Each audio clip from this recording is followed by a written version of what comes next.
The seasons are shifting here on Chimney Creek Farm. Summer isn't quite here yet, but it's already making its presence known in no uncertain terms.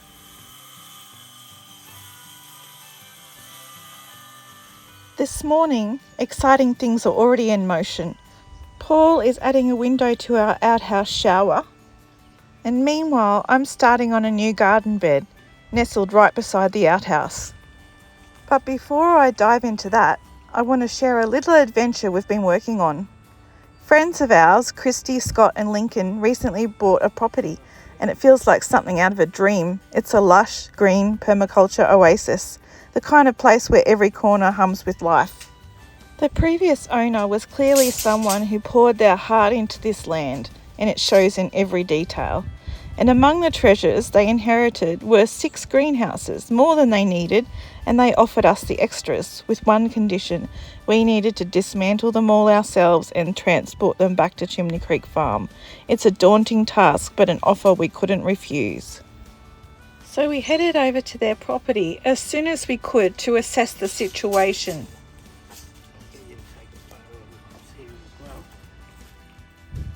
The greenhouses have almost grown into their landscape, each one a testament to the hard work of the gardener who came before. Measuring and planning our approach, we walked through the rows, taking it all in.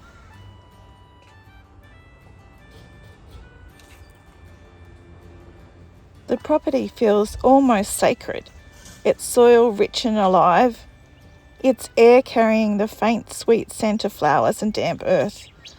It's not hard to imagine the joy the previous owner must have felt here, tending to this sanctuary.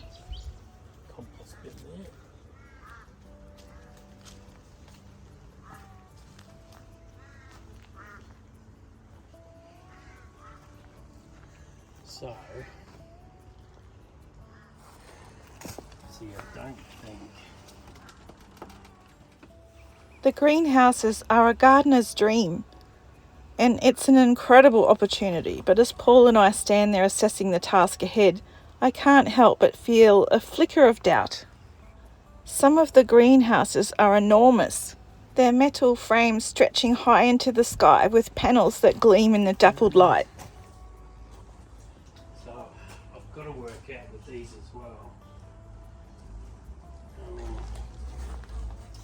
Because absolutely, if I cut it off there and cut it off there, are gonna, and like just the tables, if I don't cut them like the legs off so they can all lay flat, the tables are gonna take one load before we even start pulling apart the structure.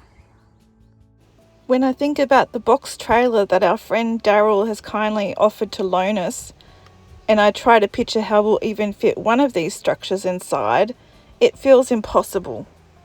This is going to be a nightmare, I muttered under my breath, staring at the sheer size of the task ahead. But Paul, the optimist, just grins. We'll whip this over in a few hours, he laughs, his tone light and confident. Piece of cake. Back home, the pace of the day picks up. Paul sets to work on the window for the outhouse shower. It's not a simple task, but he approaches it with the patience and precision it requires. Paul cuts a rebate into the wall frame using his circular saw. So this little garden bed I'm hoping will be a little sanctuary of colour and life, filled with flowers to welcome the bees. Hot Lips Salvias will take the centre stage, and their bright blooms will stand out against the dry backdrop. Paul fits the window into the rebate he's created in the frame.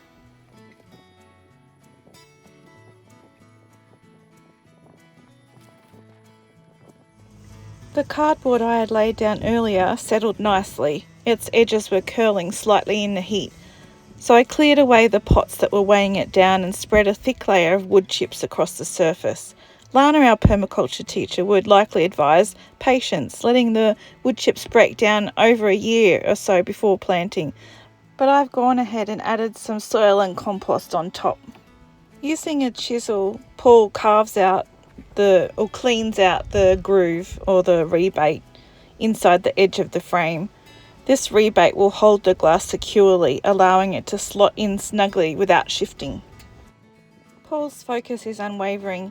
His hands are steady as he checks the fit repeatedly and just shaving away the tiniest fractions until the rebate is just right and the side frames are in the right measurements and in the right positions.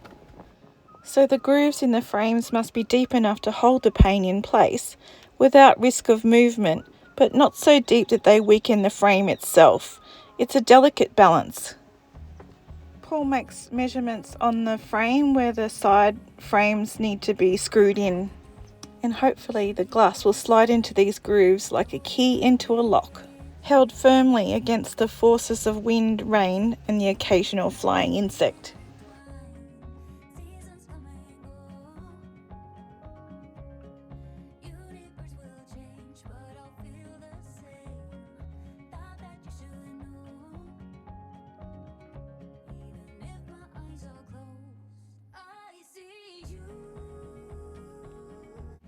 Then Paul drills holes into the corrugated iron so that he can see where the window needs to be cut from the inside, because his saw won't be able to cut from the outside. So these holes will act as a guide for his saw blade, allowing him to cut the opening cleanly from inside. And now Paul is using his angle grinder to cut the hole into the corrugated iron from the inside. Using corrugated orb steel walls in the shower has been great for us. It's inherently resistant to water damage, making it an excellent choice for areas like showers. It won't rot, warp or grow mould or anything like that when it's exposed to moisture, and it's pretty robust. It can withstand a lot of wear and tear over many years without staining or anything like that, and it's quite easy to clean with just a wipe down using a damp cloth or mild cleaning solution. The other good thing about it is heat retention, because in the winter the steel warms up really quickly, which can help to retain the heat in the shower space, which is really good for our winter months that get below zero. And the other good thing about it is sustainability. So corrugated steel is environmentally friendly because it's 100% recyclable. So at the end of its life cycle, you can usually reuse or repurpose it, but it can be recycled as well, aligning with sustainable practices.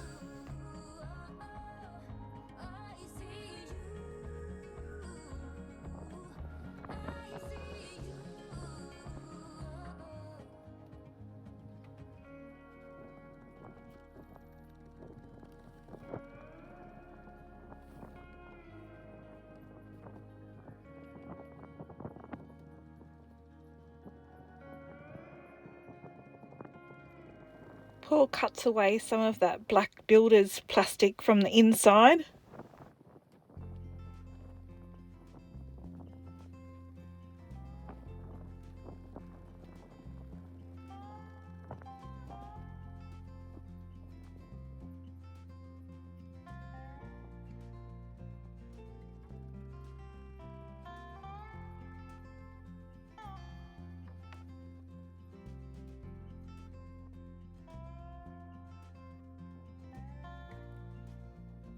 So Paul's just measuring the space between the actual wall frames and where the window will sit, because there's a small gap between the corrugated iron and the actual wall frame. So Paul will cut a piece of plywood to go and fill that space so that there's no empty space in there.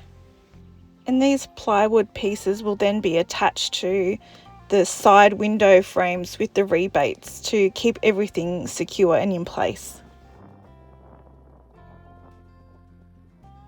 As Paul carefully fits the window into place, I think of how far we've come. When we first started this project, it was little more than an idea, a sketch on a scrap of paper. Back then, we didn't fully understand the scope of what we were taking on, but maybe that was for the best. It's not just an outhouse anymore. It's a reflection of the way we live, slow, deliberate, and often messy, with a touch of improvisation at every turn. And even though it's not finished, it's functional, it serves a purpose, just as we're learning to serve ours out here on the land. There's still a long way to go, but the progress we've made fills me with a quiet pride. This isn't just an outhouse, it's a milestone. And one day, when the walls are finished and the shower runs perfectly, we'll look back on these moments and know it was worth it.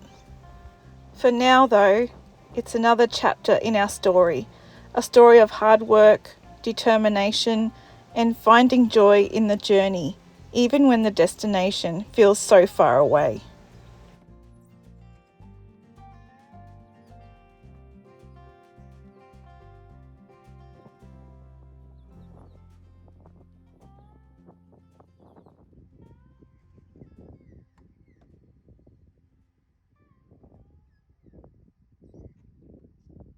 So I spread a bit of loosened mulch over the top of my new garden bed, and I put the salvia cuttings in the spots that I thought they might go well.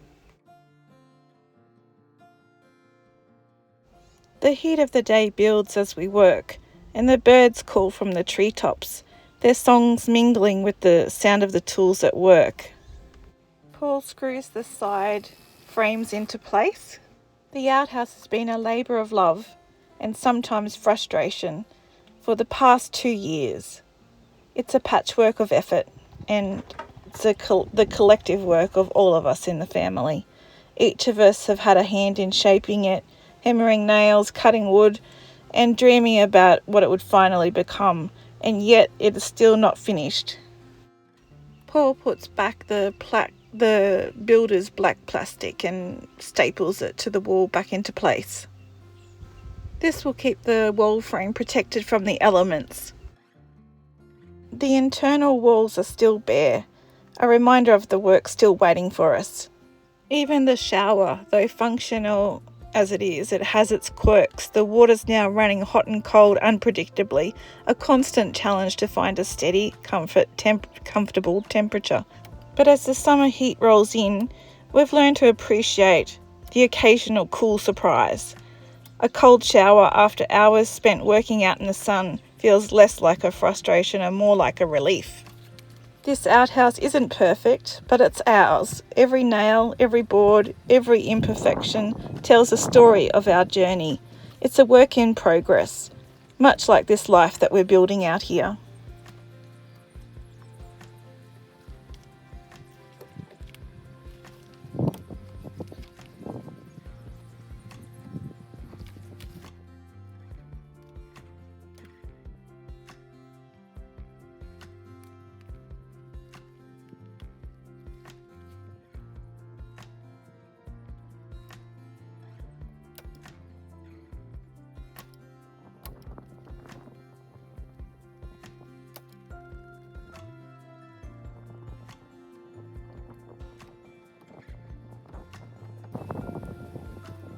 And just like that, we have a window. Window. Yeah, what are you doing now? Sealing it up?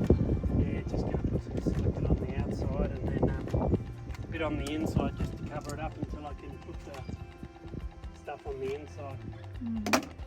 By the time the afternoon sun reaches its peak, the heat became unbearable. The stillness in the air is heavy, expectant. Summer storms have a way of creeping in unnoticed, building quietly until they unleash their power.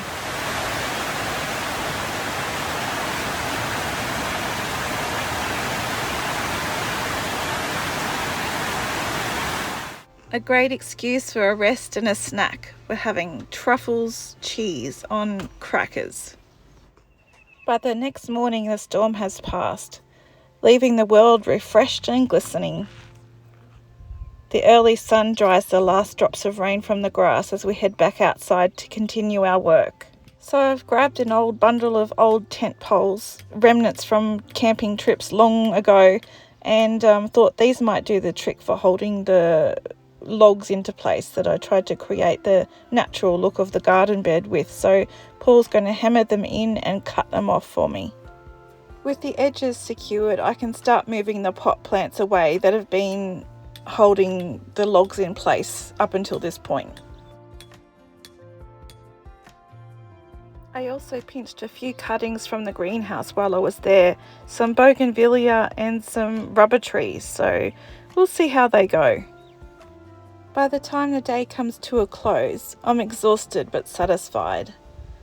The garden bed is ready and the window shines in its new home, and the greenhouses are waiting for their turn in our story. There's still so much to do, but here on Chimney Creek Farm, every step forward feels like a victory, no matter how daunting the task. Every corner of Chimney Creek Farm holds a piece of our story, and today we've written another chapter.